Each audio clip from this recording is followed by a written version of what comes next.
Let me elaborate for you. Humans try to communicate. The pipe of communication gets blocked. Why does it get blocked? It gets blocked because people are failing to understand that everyone speaks a specific language. And if you don't take the time to decipher that language, or even come to an awareness that you need to understand that language, there's always going to be blocks in the pipe. So, when it comes to the male and female, you guys need to understand that there are two different pipes of communication. And I'm not just saying it just to appear smart. It's a fact. Men and women think differently. We are both different species. I don't say that. Science says that. Look into that and listen to me. What is happening is we have people that are engaged constantly in conflicts because everyone is trying to project their beliefs onto other people.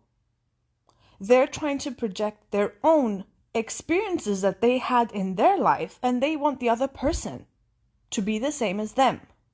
What they're failing to understand is that they're communicating not in a very nice way. There's no empathy in that because people fail to see the other person because of the lack of empathy. And sometimes they might be sympathetic, but sympathetic is not the same as empathy. Empathy is to be able to put yourself in a person's shoes. And that is, stop where you are right now, forget about the life that you currently have, and try to put yourself in that person's position. A thing like that is very difficult to achieve. It can be achieved, but it takes a lot of work to become an empathetic person. Because, let me tell you something, when you're conflicting with other people and you've got like all these arguments, you have no right to put your beliefs onto the other person about what you think that they're doing wrong. Why do I say that?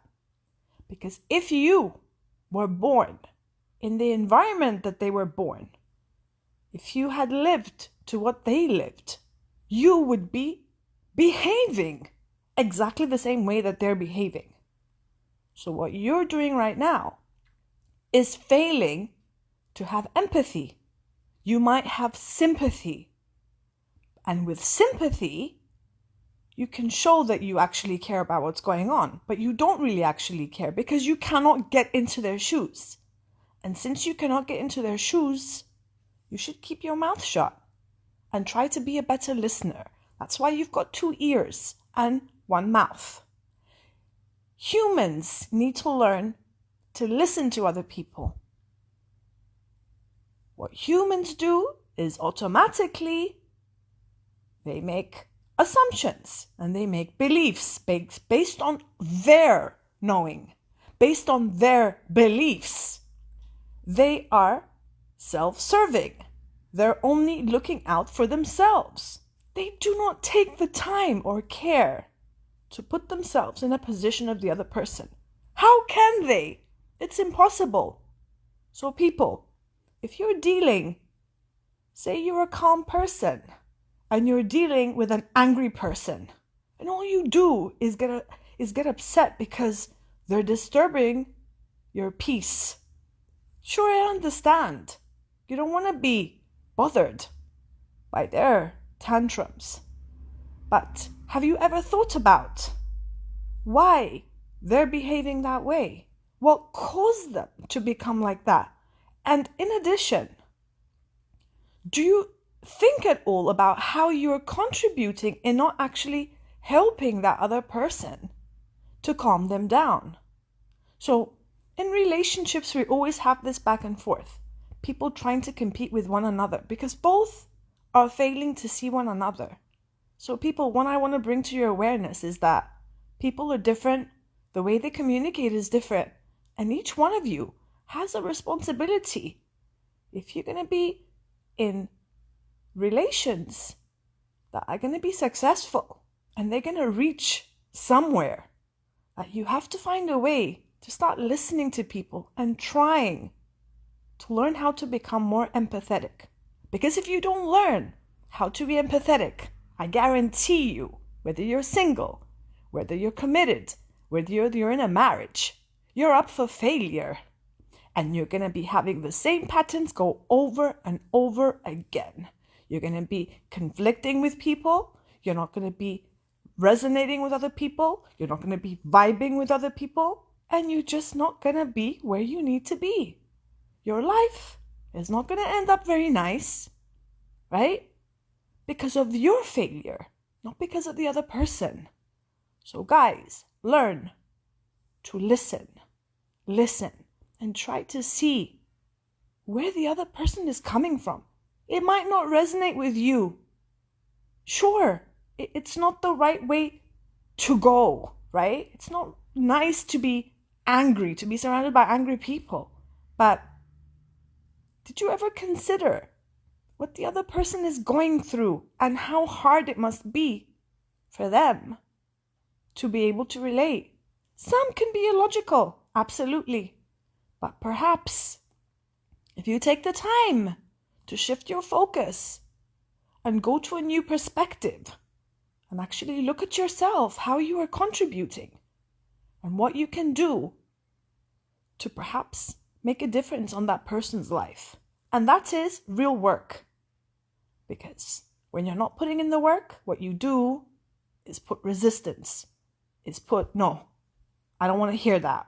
I don't care about what you say. I don't care how you think. And how do you think conflicts arise? Why do you think people don't stay together? It takes two people to form a disagreement, but it takes one person to find the solution. And if you can find the solution, the other person's going to find the solution. But the question here is, are you working at it? Did you really do something about it? Or are you just complaining about it, how you can't handle it? Or you're with a person and they do something that it bothers you. And what you do is because you can't face communication, because that's the way you've been conditioned. Like if someone gives you too much of communication, you can't handle it. You'd rather run away with it and not confront it. What you do is you walk away and you leave communication and you don't do it. You're running away from it. Well, it's going to come and haunt you because you need to face it. You might be a person that when they can't confront things, you just ghost people. Maybe you don't like something that they do and you're like, who has the time to deal with these people, huh? Let me just leave them there. Well, you are contributing to suffering of other people. And there's two different things that I want you to understand. Selfishness can come from a place of self-love, but it can also come from not a place of love. And how can you tell which either one is? Now, if you're surrounded by people that you have put in the work to become the best version of yourself, and you are removing yourself from situations to protect yourself, but at the same time, you do love the other person, but you're doing it to protect your own peace, that is a good selfish. But if you're doing it to avoid confronting your inner shadows and your inner ego, that does not come from love. It comes from laziness and it comes from avoiding responsibility. So, what you going to do about it?